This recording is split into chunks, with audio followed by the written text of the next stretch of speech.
ಶಿವಮೊಗ್ಗ ನಗರಕ್ಕೆ ನಾಳೆ ಪ್ರಧಾನಿ ಮೋದಿ ಅವರ ಎಂಟ್ರಿ ಆಗ್ತಾ ಇದೆ. ಮತ್ತೊಂದು ಕಡೆ ಈಶ್ವರಪ್ಪ ಅವರು ಬಂಡಾಯದ ಬಾವುಟವನ್ನ ಈಗಾಗಲೇ ಹಾರಿಸಿಯಾಗಿದೆ. ಮನವೊಲಿಸುವಲ್ಲಿ ಬಿಜೆಪಿಯ ವರಿಷ್ಠರು ಯಶಸ್ವಿ ಆಗ್ತಾರಾ ಅನ್ನೋದು ಸದ್ಯಕ್ಕಿನ ಪ್ರಶ್ನೆ.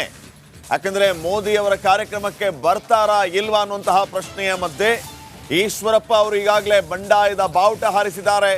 ಪಕ್ಷೇತರ ಅಭ್ಯರ್ಥಿಯಾಗಿ ರಾಘವೇಂದ್ರ ವಿರುದ್ಧ ಅಖಾಡಕ್ಕೆ ಇಳಿತೀನಿ ಅನ್ನುವಂಥ ಮಾತನ್ನ ಕೂಡ ಈಗಾಗಲೇ ಹೇಳಿದ್ದಾರೆ. ನಾಳೆ ಶಿವಮೊಗ್ಗಕ್ಕೆ ಪ್ರಧಾನಿ ಮೋದಿ ಅವರು ಬರ್ತಾರೆ. ನರೇಂದ್ರ ಮೋದಿ ಅವರ ಕಾರ್ಯಕ್ರಮಕ್ಕೆ ಈಶ್ವರಪ್ಪ ಅವರು ಸೆಡ್ಡು ಹೊಡಿತಾರಾ ಅನ್ನುವಂತಹ ಪ್ರಶ್ನೆ ಇದೆ. ಮಾಜಿ ಸಚಿವರ ಬೇಸರವನ್ನ ತಿಳಿಸುವುದಕ್ಕೆ ಹೈಕಮಾಂಡ್ ಕೂಡ ಎಂಟ್ರಿ ಕೊಡ್ತಾ ಇದೆ. ಇದು ಬಿಜೆಪಿಯ ಎಕ್ಸ್ಕ್ಲೂಸಿವ್ ಇನ್ಸೈಡ್ ಮಾಹಿತಿ. BL ಸಂತೋಷ್ ಅವರ ಮೂಲಕ ಈಶ್ವರಪ್ಪ ಅವರ ಮನವೊಲಿಸುವ ಕೆಲಸ ಆಗ್ತಾ ಇದೆಯಾ? ಬಂಡಾಯ ತಣಿಸೋದಕ್ಕೆ BL ಸಂತೋಷ್ ಮೂಲಕ ಗಾಳ ಹಾಕುವ ಕೆಲಸ. ಈಶ್ವರಪ್ಪ ಜೊತೆಗೆ BL ಸಂತೋಷ್, JP ನಡ್ಡಾ ಅವರು ಕೂಡ ಮಾತುಕತೆಯನ್ನ ನಡೆಸ್ತಾರೆ ಎನ್ನಲಾಗ್ತಾ ಇದೆ. ರಾಜಿ ಸೂತ್ರಕ್ಕೆ ಮಾಜಿ ಸಚಿವ ಈಶ್ವರಪ್ಪ ಜಯಂತಾರ. ಬಿಜೆಪಿಯ ವರಿಷ್ಠರು ಈಶ್ವರಪ್ಪ ಅವರ ಮನವೊಲಿಸುವಲ್ಲಿ ಯಶಸ್ವಿ ಆಗ್ತಾರ? ನಾಳೆ ಮೋದಿ ಅವರ ಕಾರ್ಯಕ್ರಮಕ್ಕೆ ಈಶ್ವರಪ್ಪ ಅವ್ರನ್ನ ಕರ್ಕೊಂಡು ಬರ್ತಾರ ಅನ್ನುವಂಥ ಪ್ರಶ್ನೆ ಇದೆ. ಶಿವಮೊಗ್ಗದಲ್ಲಿ ನಂದು ಸ್ವತಂತ್ರ ಹೋರಾಟ, ಆದರೆ ಮೋದಿ ಅವರ ಬೆಂಬಲ ಖಂಡಿತ ಅನ್ನುವಂಥ ಮಾತನ್ನ ಅವರು ಹೇಳ್ತಿದ್ದಾರೆ.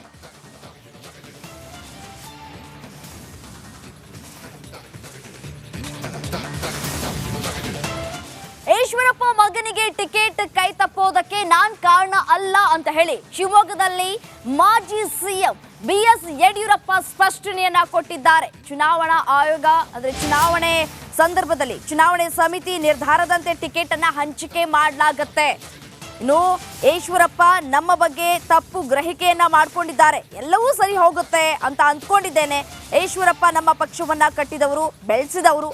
ಮೋದಿ ಕಾರ್ಯಕ್ರಮಕ್ಕೆ ಈಶ್ವರಪ್ಪ ಬರ್ತಾರೆ ಅಂತ ಹೇಳಿ ವಿಶ್ವಾಸವನ್ನ ವ್ಯಕ್ತಪಡಿಸಿದ್ದಾರೆ ಶಿವಮೊಗ್ಗದಲ್ಲಿ ಮಾಜಿ ಸಿಎಂ ಯಡಿಯೂರಪ್ಪ.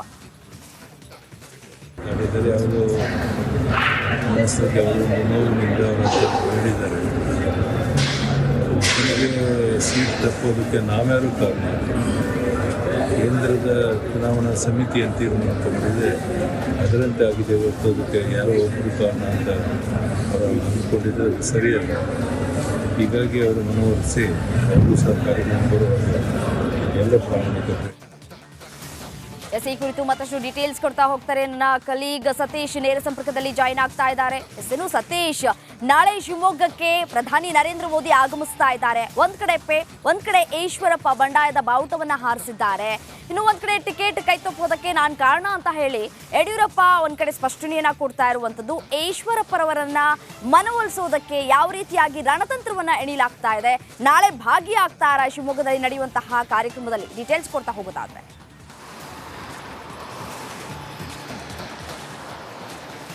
ರಮ್ಯಾ, ಈಗ ಬಿಜೆಪಿಗೆ ಶಿವಮೊಗ್ಗ ಕ್ಷೇತ್ರದ ವಿಚಾರವಾಗಿ ಒಂದು ನುಂಗಲಾರದ ಬಿಸಿ ತುಪ್ಪ ಆಗಿ ಪರಿಣಮಿಸಿದೆ. ಈಶ್ವರಪ್ಪನವರು ಬಂಡಾಯ ಸಾರಿದ್ದಾರೆ. ಯಡಿಯೂರಪ್ಪನವರ ವಿರುದ್ಧ, ಅವರ ಪುತ್ರರ ವಿರುದ್ಧ ಈಶ್ವರಪ್ಪನವರು ಸಾಕಷ್ಟು ಆಕ್ರೋಶವನ್ನು ವ್ಯಕ್ತಪಡಿಸಿದರು. ಹೀಗಾಗಿನೇ ಬೆಂಬಲಿಗರ ಸಭೆಯನ್ನು ನಡೆಸಿ ಪಕ್ಷೇತರವಾಗಿ ಸ್ಪರ್ಧೆ ಮಾಡ್ತೀನಿ ಶಿವಮೊಗ್ಗ ಲೋಕಸಭಾ ಕ್ಷೇತ್ರದಿಂದ ಅನ್ನೋ ಒಂದು ಘೋಷಣೆಯನ್ನು ಮಾಡಿದ್ದಾರೆ. ಇದು BY ರಾಘವೇಂದ್ರ ಅವರಿಗೆ ಸಾಕಷ್ಟು ಹಿನ್ನಡೆ ಆಗುವ ಸಾಧ್ಯತೆ ಇದೆ.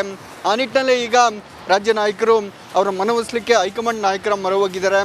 BL ಸಂತೋಷ್ ಮತ್ತು ನಡ್ಡಾ ಅವರಿಗೆ ಒಂದು ಮಾಹಿತಿಯನ್ನು ನೀಡಿದ್ದಾರೆ. ಈಶ್ವರಪ್ಪನವರ ಏನೆಲ್ಲ ಬಂಡಾಯ ಸೇರಿದರೆ ಅವರೆಲ್ಲ ವಿಚಾರಗಳನ್ನು ನಡ್ಡಾ ಅವರಿಗೆ ತಿಳಿಸಿದ್ದಾರೆ. ಆ ಹಿನ್ನೆಲೆಯಲ್ಲಿ ನಡ್ಡಾ ಅವರು ಸಂತೋಷ್ ಅವರಿಗೆ ಸೂಚನೆ ನೀಡಿದ್ದಾರೆ. ಸಂತೋಷ್ ಮತ್ತು ನಡ್ಡಾ ಅವರು ಇವತ್ತು ಈಶ್ವರಪ್ಪನವರ ಜೊತೆ ಮಾತುಕತೆ ನಡೆಸುವ ಸಾಧ್ಯತೆ ಇದೆ. ನಾಳೆ ಪ್ರಧಾನಿ ನರೇಂದ್ರ ಮೋದಿ ಅವರು ಶಿವಮೊಗ್ಗಕ್ಕೆ ಬರ್ತಾ ಇದ್ದಾರೆ, ಕಾರ್ಯಕ್ರಮದಲ್ಲಿ ಪಾಲ್ಗೊಳ್ತಾರೆ. ಹೀಗಾಗಿ ಅಲ್ಲಿ ಏನಾದರೂ ಗೈರಾದರೆ ಸಾಕಷ್ಟು ಮುಜುಗರ ಆಗುತ್ತೆ ಪಕ್ಷಕ್ಕೆ. ಈ ನೆಲೆಯಲ್ಲಿ ಇವತ್ತು ಮನವೊಲಿಸಿ ಮೋದಿಯವರ ಪರವಾಗಿ ಚುನಾವಣಾ ಹಿನ್ನೆಲೆಯಲ್ಲಿ ಜೊತೆ ಕಾರ್ಯಕ್ರಮದಲ್ಲಿ ಪಾಲ್ಗೊಳ್ಳಿಕ್ಕೆ ಮನವೊಲಿಸುವ ಕೆಲಸವನ್ನು ಮಾಡುವ ಸಾಧ್ಯತೆ ಇದೆ. ಅದಕ್ಕೆ ಒಪ್ತಾರ ಈಶ್ವರಪ್ಪನವರು ಅನ್ನೋದು ಕಾದು ನೋಡಬೇಕಾಗುತ್ತೆ. ಆದರೆ ಈಶ್ವರಪ್ಪನವರು ಸಾಕಷ್ಟು ಆರೋಪವನ್ನು ಮಾಡಿದರು ಯಡಿಯೂರಪ್ಪನವರ ವಿರುದ್ಧ. ಆದರೆ ಆ ಆರೋಪವನ್ನು ಯಡಿಯೂರಪ್ಪನವರು ನಿರಾಕರಿಸಿದ್ದಾರೆ. ಕೇಂದ್ರ ಚುನಾವಣಾ ಸಮಿತಿ ಹಿನ್ನೆಲೆಯಲ್ಲಿ ಟಿಕೆಟ್ ಕೈ ತಪ್ಪಿದೆ, ಇದರಲ್ಲಿ ನನ್ನ ಪಾತ್ರ ಇಲ್ಲ ಅನ್ನೋ ಒಂದು ಸ್ಪಷ್ಟನೆ ನೀಡಿದ್ದಾರೆ. ಆದರೂ ಕೂಡ ಯಡಿಯೂರಪ್ಪನವರು ಒಪ್ತಾ ಇಲ್ಲ. ತಮ್ಮ ಪುತ್ರನಿಗೆ ಟಿಕೆಟ್ ತಪ್ಪಲಿಕ್ಕೆ ಯಡಿಯೂರಪ್ಪನವರೇ ಕಾರಣ ಅನ್ನೋದು ಇವರ ಆರೋಪ. ಕಾದು ನೋಡಬೇಕು ಹೈಕಮಾಂಡ್ ನಾಯಕರು ಈಶ್ವರಪ್ಪನವರು ಮನವೊಲಿಸ್ತಾರ, ನಾಳಿನ ಮೋದಿ ಕಾರ್ಯಕ್ರಮಕ್ಕೆ ಈಶ್ವರಪ್ಪನವರು ಪಾಲ್ಗೊಳ್ತಾರ ಅನ್ನೋದನ್ನ ಕಾದು ನೋಡಬೇಕಾಗುತ್ತೆ. ರಮ್ಯಾ, ರೈಟ್, ಥ್ಯಾಂಕ್ ಯು ತಮ್ಮೆಲ್ಲ ಮಾಹಿತಿಗಾಗಿ ಸತೀಶ್.